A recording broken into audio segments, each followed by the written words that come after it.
je suis indigné chaque fois que des directions de cette taille osent prendre un marteau pilon pour essayer d'attaquer un syndicaliste qui défend légitimement les droits des salariés. Moi, ça fait 50 ans que je milite. Il y en a assez de prendre un prétexte. Il m'a retourné deux doigts. Il a ouvert la porte en la poussant un peu. Mais enfin, quand il y a eu des luttes sociales depuis un siècle, ça a toujours été comme ça. Nous avons démontré point par point que la personne qui accuse Farid Borsali de l'avoir frappé ment. Nous l'avons démontré point par point. Le juge est resté insensible à cela. Bonjour à toutes, à tous. Écoutez, le comité qui s'est constitué pour défendre les salariés que vous voyez autour de moi est un comité d'indignation. On ne peut pas accepter qu'une maison, vous avez vu la taille de cette maison, elle a besoin pour augmenter ses marges de casser les droits syndicaux et de trouver des procès discriminatoires et arbitraires contre quelques-uns de ses salariés. Notre présence exprime, comme l'a dit d'emblée Gérard, notre indignation devant le jugement qui a eu lieu, qui a été rendu hier. C'est une condamnation qui est absolument scandaleuse, incroyable, totalement disproportionnée sur des faits, comme ça a été dit, qui sont totalement inventés. Évidemment, on voit bien que c'est maintenant une politique systématique, comme ça a été dit précédemment, de criminalisation de l'action syndicale. Donc non seulement les directions d'entreprise utilisent des méthodes répressives dans les entreprises pour empêcher les syndicalistes de développer leur action et les sanctionnent à l'intérieur de l'entreprise, mais double ça maintenant du fait qu'elles les traînent systématiquement devant les tribunaux pour les transformer en criminels. Donc évidemment c'est totalement inacceptable et je crois que toutes les échéances à venir doivent être utilisées pour les empêcher d'aller plus loin dans cette voie. Je sais que par exemple il y a des licenciements, des sanctions contre des délégués syndicaux qui ont été refusés par l'inspection du travail chez PSA. La direction, semble-t-il, envisage au moins pour l'un d'entre eux de faire appel devant le ministère du Travail. Il faut que nous empêchions le ministère du Travail d'aller dans ce sens-là. Le comité doit servir justement à créer les conditions d'une mobilisation nationale la plus unitaire et la plus large possible. Nous n'avons pas hésité, avec mon collègue Jean-Luc Mélenchon, à signer cette pétition en solidarité avec toi, Farid. Et je dois dire une chose, bon ça a été dit mais il faut le répéter, c'est qu'il y a évidemment un lien totalement étroit entre la répression syndicale et les lois antisociales qu'on nous impose. On ne peut pas ne pas se rappeler que la période qui a été celle des mobilisations sur la loi El Khomri a été ouverte par le fait qu'on aille chercher à 5 h du matin des syndicalistes d'Air France chez eux. Les deux sont évidemment liés.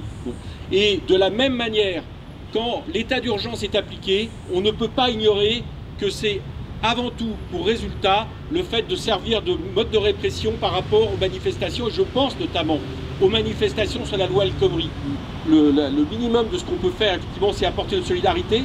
Elle est utile non seulement par rapport aux batailles que vous menez, mais aussi, je crois, par rapport aux signes de solidarité individuelle. Parce qu'on ne peut pas ignorer que dans la même période, quand on attaque des syndicalistes, quand on les harcèle, quand on les menace de licenciement, c'est aussi des vies qu'on met en danger.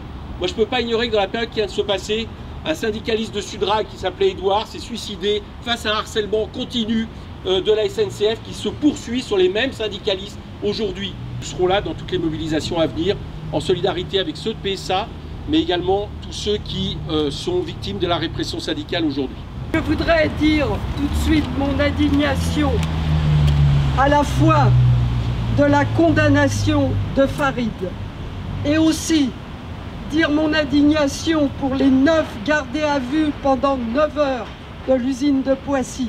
Quand a-t-on vu un seul gouvernement envoyer des gendarmes ou des CRS dans les entreprises pour faire respecter les lois, que ce soit sur l'égalité salariale entre les hommes et les femmes, que ce soit sur la sécurité au travail ou pour faire respecter les normes environnementales?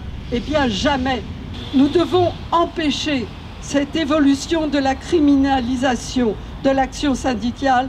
Nous devons montrer partout qu'on ne l'acceptera pas et cela vaut bien sûr pour toutes les entreprises. Oui, j'apporte évidemment la solidarité entière de la part du NPA mais aussi en tant qu'ouvrier et syndicaliste, parce que je travaille à l'usine Ford à Bordeaux et je suis syndicaliste à la CGT. Mais ça montre aussi toute la politique patronale un peu partout, et y compris même la politique de l'État, hein, qui est de l'intimidation, de vouloir justement faire peur et puis empêcher toute forme de contestation. Et ça montre aussi, ça c'est en lien direct avec la crise qu'on vit aujourd'hui, des licenciements, des attaques contre les salaires, contre les conditions de travail. On voit bien que ça correspond à un rouleau compresseur capitaliste qui veut tout écraser, enlever toutes les libertés, tous les droits de contestation.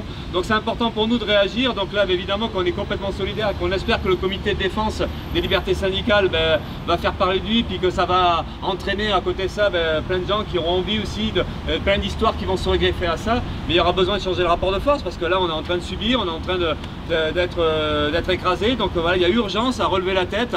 Alors, par rapport aux attaques contre les militants CGT, contre les militants ouvriers, ce que veut la direction PSA, c'est faire taire toute contestation dans ces usines. Et bien ça, jamais ils l'auront. On continuera à militer, justement parce que nous sommes des militants convaincus, et on prendra la défense des salariés, des travailleurs dans son ensemble. Et ça, c'est notre raison d'être dans cette entreprise. Alors, effectivement, la violence, elle existe. Mais la violence, c'est la violence patronale. Quand on voit que les patrons en général, le cas de PSA, quand on voit qu'il licencie par centaines, par milliers, et qu'il met des salariés sur le carreau, des familles entières, de la détresse, des tentatives de suicide également dans le groupe PSA.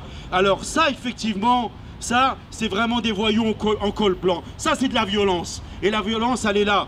En tout cas, nous les militants CGT, nous sommes convaincus que nous sommes dans le bon chemin. Nous continuerons à prendre défense pour les salariés.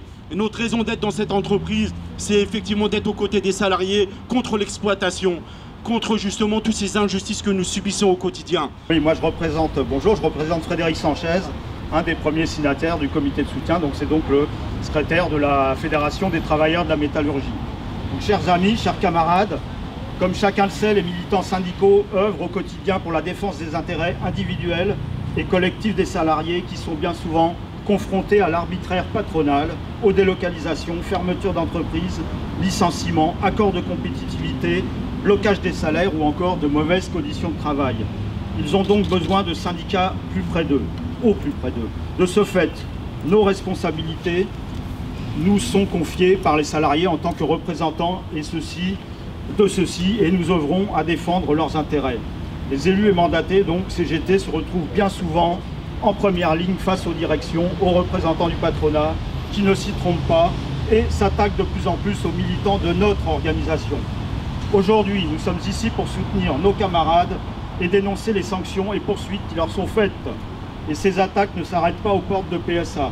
Les exemples sont légion d'atteinte à la liberté syndicale, au licenciement de camarades et à leur mise en examen. Nous pouvons donc affirmer que depuis la lutte contre la loi travail, elles se sont accrues. Le patronat de PSA pense ainsi empêcher notre organisation à s'opposer à la politique de casse des entreprises.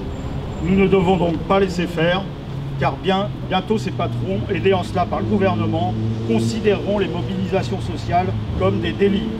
La présence donc aujourd'hui de la Fédération de la métallurgie CGT est claire. Partout, il nous faut défendre les libertés du monde du travail. Cela passe donc par soutenir tous nos militants qui subissent les foudres de leur direction, parce que leur seul crime est celui de militer à la CGT et en portant les valeurs de celle-ci. En parallèle à la défense au quotidien des intérêts des salariés, la CGT est porteuse de réflexions et de propositions alternatives sur la stratégie industrielle et sur l'utilisation de technologies nouvelles. Et cela dérange le patronat, qui aimerait bien nous cantonner à un simple rôle de contestataire sans réflexion. D'ailleurs, la stratégie du groupe, comme celle de PSA envers ses sous-traitants, est contestable, car elle entraîne des centaines de salariés dans l'incertitude du lendemain, dans la précarité absolue, dans une souffrance indescriptible, comme c'est le cas actuellement pour les 279 salariés de GMS situés à la souterraine dans la Creuse. D'ailleurs, GMS est un bel exemple, nous pouvons le constater, l'utilité de l'organisation syndicale comme la nôtre, car si le gouvernement et les constructeurs se disent soucieux de l'avenir des salariés, ce dossier est avant tout une casse sociale organisée. Sans la CGT et le collectif de mobilisation du personnel, ces salariés seraient à Pôle emploi depuis maintenant des mois et l'entreprise réduite à une friche industrielle. Donc en conclusion, la CGT exige l'arrêt de toutes les procédures à l'encontre de nos militants ici à PSA comme partout ailleurs.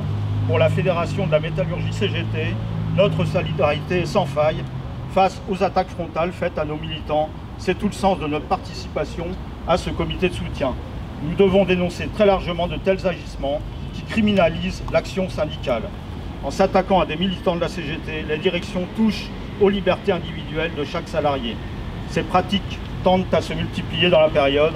Notre Fédé intervient dans plusieurs entreprises en France pour défendre nos élus suite à la répression qu'ils subissent, comme c'est le cas des militants de PSA aujourd'hui, et comme c'est le cas dans d'autres entreprises comme la mienne à Secma-Gennevilliers.